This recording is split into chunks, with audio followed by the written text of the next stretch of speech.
This past week, I finally broke. I was reading an article in the New York Times about the federal agents in Chicago, the masked ones throwing people to the ground and those showing contempt and aggression toward protesters. At the Broadview Detention Center, Reverend David Black, a Presbyterian pastor in Chicago, was praying when he was hit in the face with a rubber bullet and knocked to the ground. As I was reading, an email came in saying that ICE was at the Oak Park Library detaining people, and that ICE had picked up a 12-year-old girl near the Oak Park-Berwyn border. That was the moment. I cracked inside. I put down my phone, closed my laptop, and just sat there. I could feel something inside me, shifting, breaking open. Over the past few weeks, many of you have shared with me how anger has been consuming you and how you don't know what to do or what to do with it. How it's disrupting sleep, your relationships, your peace. You've told me this unsettling feeling is new in that it's every day. And it's frightening. And so I'd been planning to talk about anger from the pulpit today, but what I didn't anticipate was that I'd have to walk through an intense wave of my own. So this sermon is as much for me as it is for you. And my message today is simple. Don't avoid your anger. Honor it. Don't swallow it down and pretend it's not there. But don't let it consume you either, because anger in its truest form is not sin or shame. It is sacred energy. It's the soul's alarm system that something is not right. It's deeply discomforting to look at what's not right in the world, but it's that very discomfort that can move us toward healing. It's our anger in its best and most holy form that can motivate us to move together for a world of more compassion, equity, and justice in all human relations. And I want to name what so many of us are feeling. We are angry at cruelty and hypocrisy, at the way people are being treated as disposable.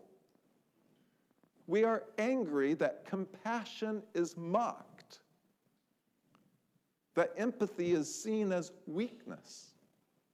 And we're also angry because we don't know what to do with this ongoing anger and frustration. For some of us, anger feels dangerous, maybe even unspiritual. Many of us grew up believing that anger was wrong, that it meant losing control, and that a good person should always be calm and polite. But here's the truth. Anger is not the opposite of love. It is the voice of love crying out, "This should not be." If we never allow ourselves to feel anger, we risk becoming numb. And numbness may feel safe, but it's a slow death of the spirit. So rather than pretending it's not there, we can learn to honor our anger, to listen to what it's telling us, and then to let it move us toward love in action.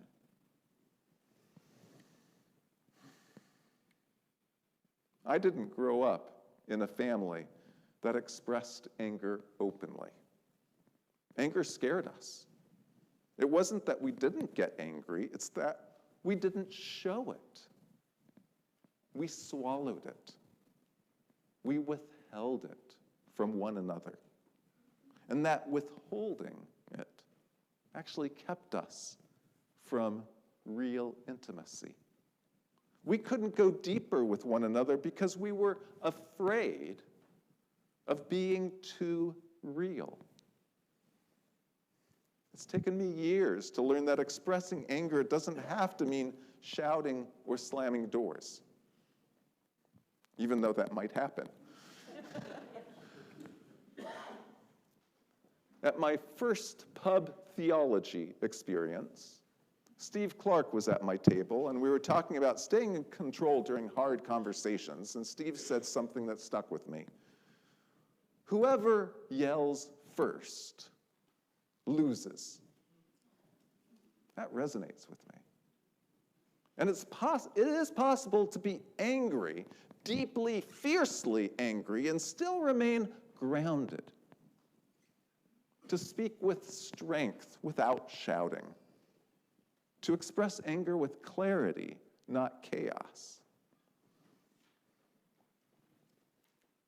Early in my ministry, I remember a tense board meeting where I was getting upset, really upset. And I can't remember the issue, but I remember the feeling and how I spoke firmly without raising my voice. And afterwards, one of the board members came up to me and said, "I've never, ever seen anyone get angry so nicely and effectively." And I thought, that's it. Anger doesn't always have to be hard. I'm sorry. Anger doesn't always have to be loud. And sometimes quiet anger is far more powerful. And it's something I'm still learning, and that is anger isn't something to fear. It's something to focus. As the poet Marge Piercy wrote, "A good anger acted upon is beautiful as lightning and swift with power. A good anger swallowed. A good anger swallowed clots the blood to slime." When we swallow good anger, when we choke down the truth that something is wrong, it congeals inside us, it festers, it turns to bitterness. It becomes something beautiful and life-giving. I'm sorry, I skipped a line. I said to myself, that doesn't make any sense whatsoever. Because when we swallow a good anger, it is not something beautiful. It congeals inside us, it festers, it turns to bitterness. But when we act upon good anger, when we let it become light and movement within, then it becomes something beautiful and life-giving. Now, David White, another favorite poet of mine, says, "Anger is the deepest form of compassion for another, for the world, for the self. It is the internal living flame of anger that illuminates what we belong to, what we wish to protect, and what we are willing to hazard ourselves for." He says that what we often call anger, the shouting, the rage, the frustration, is just the surface. It's the body's inability to hold the deeper truth of our care. At its core, anger is love that has reached its limit. It's what rises in us when something we cherish, our children, our neighbors, our democracy, our earth, is being harmed. So maybe the question isn't how to get rid of our anger, but how to listen to it. How to follow it back to its source. which I believe is always love. In seminary, I was a student of the eco-philosopher Joanna Macy, the Buddhist teacher. She profoundly shaped my understanding of ministry and public ministry and activism. She taught, and she died just this past July, and she taught that anger and grief are not problems to fix. They are evidence of our deep connection to the world.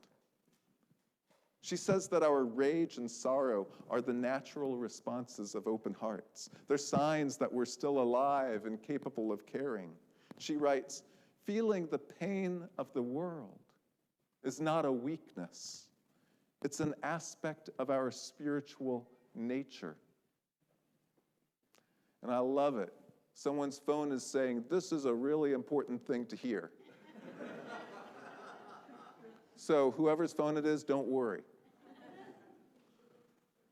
I'm going to repeat that. She writes, feeling the pain of the world is not a weakness. It's an aspect of our spiritual nature. Don't ever apologize for the tears you shed on behalf of other beings. That capacity to suffer with them is our humanity. And we live in a culture that tells us to stay upbeat no matter what. Keep smiling, be positive, stay productive, as if despair or anger means we're broken. But Macy says no. No, the pain we feel for the world and are willing to feel is the measure of our love for it.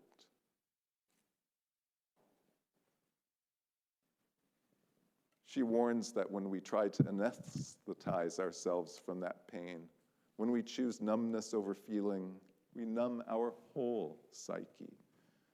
We lose our imagination, our creativity, our courage.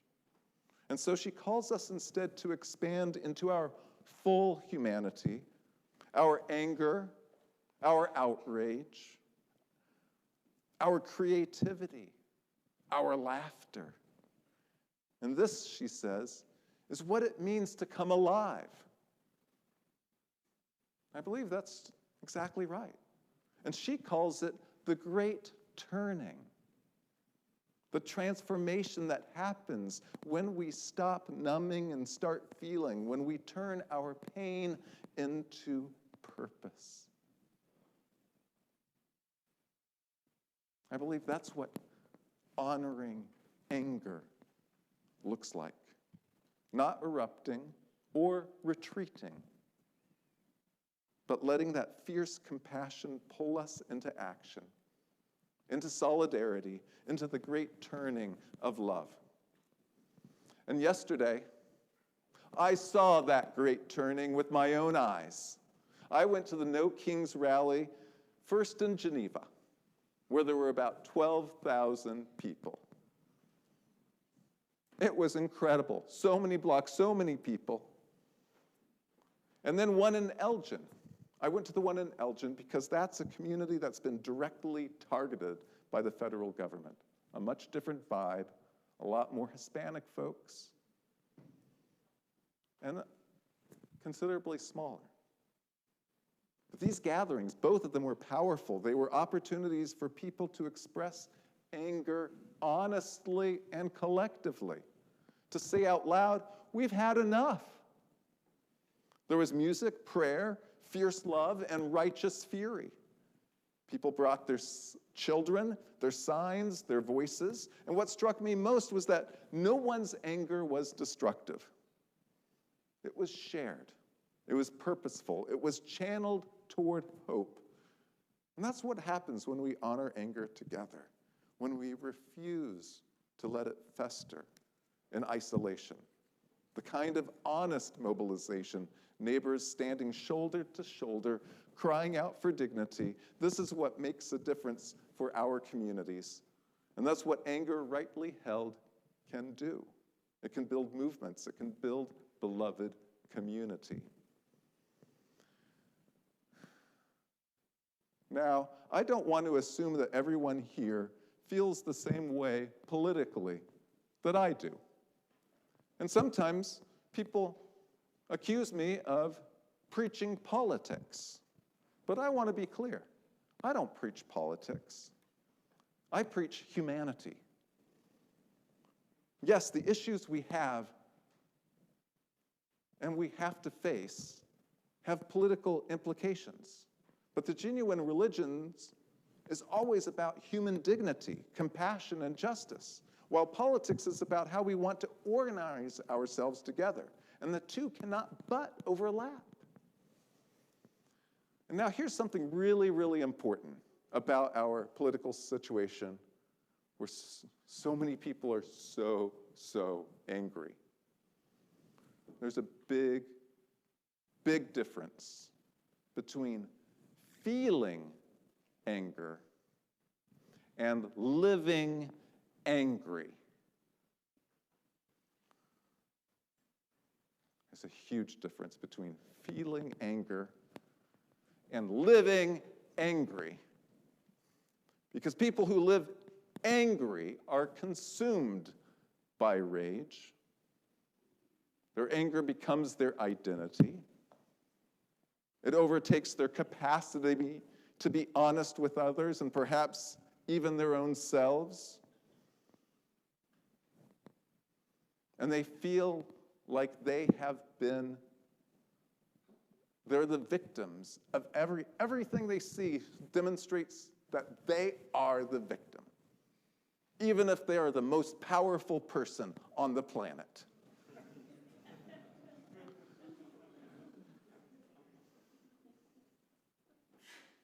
And they resort to aggression and bullying when allowed to. And we have to remember the words of Frederick Douglass. No, a people will be oppressed to the extent that the people allow themselves to be oppressed.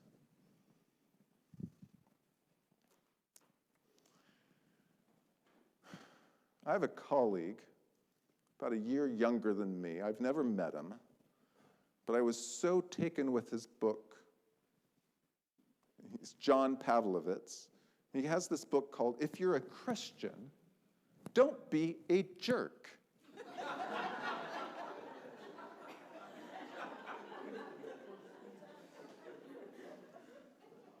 And he says, people who live angry eventually discard their humanity and default to contempt for the world. We who feel a furious, passionate desire to defend equality and decency must channel that fury into lives that reflect those things. Our work may begin in outrage, but it cannot be built or sustained on it.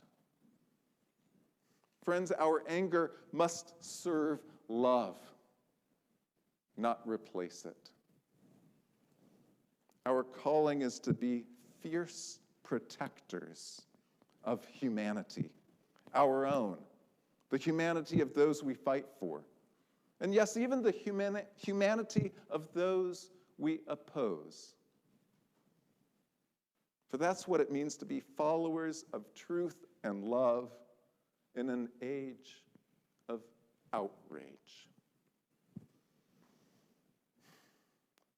So what do we do with this fire rising in us? We don't swallow it down. We don't numb ourselves to it, and we don't weaponize it either. We honor it. We listen to it. We let it teach us what we care about most. We let it move us to speak truth, to protect the vulnerable, to show up, to pray with conviction, to love fiercely. Because there are so many ways to act well upon a good anger. A good anger can feed the hungry. A good anger can march for justice. A good anger can refuse to look away and be silent. A good anger can become compassion in motion. As Piercy said, a good anger acted upon is beautiful as lightning and swift with power. So my friends, when you feel the fire of anger rising within, honor it. Don't listen to the voices saying that anger is bad or unspiritual or unfeminine. Don't stuff your anger and force yourself into numbness. Your silence will not protect you. Let your anger become light. Let it lead you to love. Let it be the torch that lights the way to a brighter future. And may we do this with one another here and people of faith and people of compassion throughout our communities and this land. May it be so. Blessed be. Amen. Visit us at uusg.org.